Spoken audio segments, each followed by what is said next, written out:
दोस्तों नमस्कार, मैं संजय बग्गू और देश रोजाना के YouTube चैनल पर आपका स्वागत है।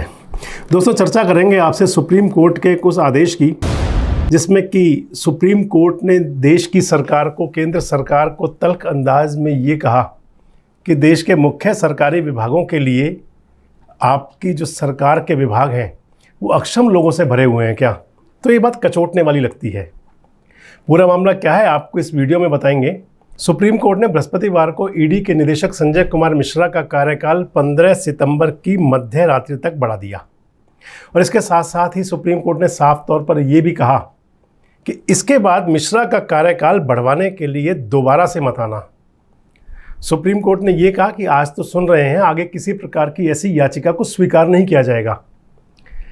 पहले आपको ये बता दें कि केंद्र सरकार ने जो ईडी के डायरेक्टर है संजय मिश्रा जी, उनका कार्यकाल बढ़ाने के लिए 15 अक्टूबर तक की मांग की थी, अपील की थी। उस अपील पर, उस मांग पर सुनवाई हुई और सुप्रीम कोर्ट ने ये कहा कि सामान्य परिस्थितियों में इस तरह के आवेदन पर विचार नहीं किया जा सकता था, क्योंकि केंद्र सरकार ने ये कहा था कि ये राष्ट्रहित का मुद्दा है, व्यापक और सार्वजनिक हित का मुद्दा है और राष्ट्रहित के मुद्दे को ध्यान में रखते हुए इसे सुना जाए। तो सुप्रीम कोर्ट ने अपने फैसले में भी यही कहा कि संजय कुमार मिश्रा को कुछ और समय तक पद पर रहने की हम अनुमति देते हैं और उस समय मुकर्रर किया 15 सितंबर की मध्य रात्रि तक। इसके साथ ही सुप्रीम कोर्ट की जो जस्टिस थे, उन्होंने अपने बड़े तल्ख अंदाज में कहा कि क्या हम ऐसी तस्वीर पेश नहीं कर रहे कि इस पद के लिए देश के अंदर कोई दूसरा काबिल व्यक्ति नहीं है। क्या हम ये बताना चाह रहे हैं कि पूरा विभाग यानी कि पूरा का पूरा ईडी यानी कि प्रवर्तन निदेशालय अक्षम लोगों से भरा हुआ है। आपको ये भी बताएं कि लगभग 63 साल के संजय कुमार मिश्रा 19 नवंबर 2018 को पहली बार 2 साल के लिए ईडी के निदेशक नियुक्त किए गए थे, ईडी के डायरेक्टर बनाए गए थे। उसके बाद 13 नवंबर 2020 को उन्हें एक आदेश के जरिए केंद्र सरकार ने उनके नियुक्ति पत्र को तुरंत प्रभाव से संशोधित किया और उनका कार्यकाल 2 साल के लिए बदलकर 3 साल कर दिया। और केंद्र सरकार ने उसके बाद एक और अध्यादेश जारी किया, जिसके तहत ईडी और सीबीआई प्रमुखों को 2 साल के अनिवार्य कार्यकाल के बाद 3 साल का सेवा विस्तार दिया जा सकता है। ऐसा ही संजय मिश्रा के साथ भी हुआ, लेकिन इस अध्यादेश के बाद सियासी घमासान शुरू हो गया। सुप्रीम कोर्ट ने ईडी के निदेशक संजय मिश्रा के तीसरे सेवा विस्तार को 11 जुलाई को अवैध करार दे दिया था। इस मामले के बाद विपक्ष और सत्ता पक्ष के बीच जवानी जंग शुरू हो गई थी। सुप्रीम कोर्ट के फैसले को विपक्ष ने लोकतंत्र की जीत बताया था, तो केंद्रीय गृह मंत्री अमित शाह ने इस पर पलटवार किया था। आपको बता दें कि इस मुद्दे पर जस्टिस BR गवई और जस्टिस विक्रम नाथ और जस्टिस संजय करोल की पीठ ने कहा था कि वर्ष 2021 में संजय मिश्रा का कार्यकाल नहीं बढ़ाने का जो आदेश दिया गया था, लेकिन उसके बावजूद भी सरकार कानून लाती है, उसको बढ़ा देती है। सुप्रीम कोर्ट की जस्टिस पीठ ने यह कहा था कि यह संवैधानिक तौर पर सही नहीं था, लेकिन मौजूदा ईडी निदेशक की सेवा में विस्तार सही नहीं ठहराया जा सकता, ये आदेश था।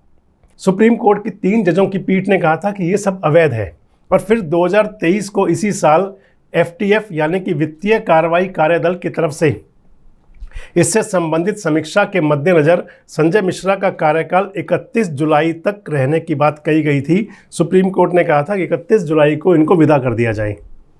संजय कुमार मिश्रा 2018 में ईडी के निदेशक बने थे। उनका कार्यकाल 2020 में खत्म हो रहा था। सरकार ने उन्हें 1 साल का सेवा विस्तार दिया और केंद्र के इसी फैसले को NGO कॉमन कॉज ने सुप्रीम कोर्ट में चुनौती दी। सुप्रीम कोर्ट ने 8 सितंबर 2021 को ये कहा कि क्योंकि संजय मिश्रा का विस्तारित कार्यकाल 18 नवंबर को खत्म हो रहा है, इसलिए इसमें अब दखल नहीं दिया जाएगा, लेकिन कार्यकाल को आगे न बढ़ाया जाए।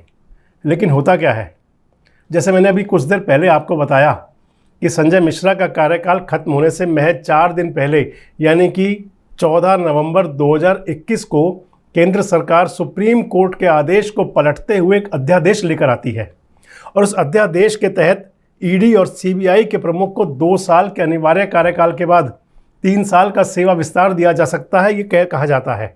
और इसी के आधार पर संजय मिश्रा का भी कार्यकाल 1 साल के लिए बढ़ा दिया जाता है। 2022 के नवंबर तक उनको सेवा विस्तार दिया जाता है।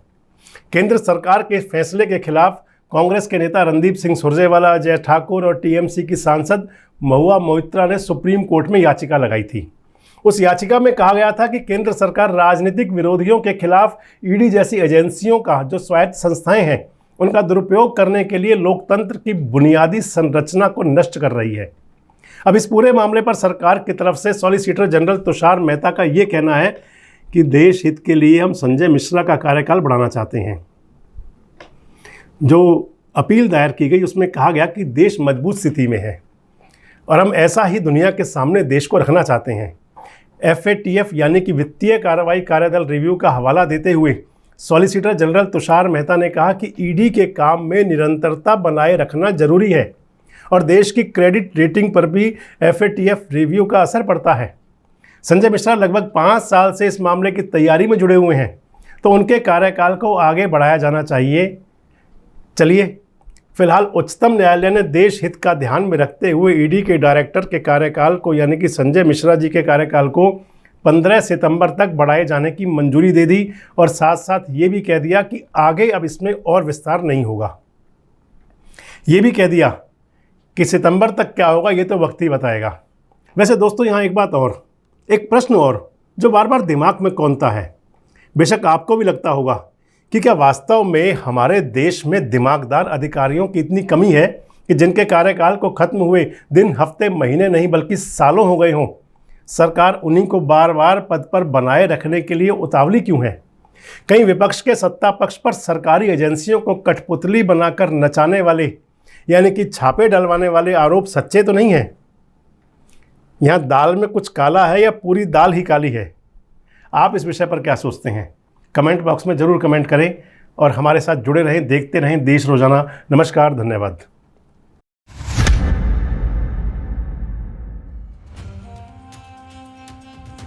हरियाणा क्षेत्रफल की दृष्टि से देश का 20वां राज्य, लोकसभा सीटों की संख्या कुल 10, 90 हैं इसमें विधानसभाएं और राज्य में जिले हैं 22।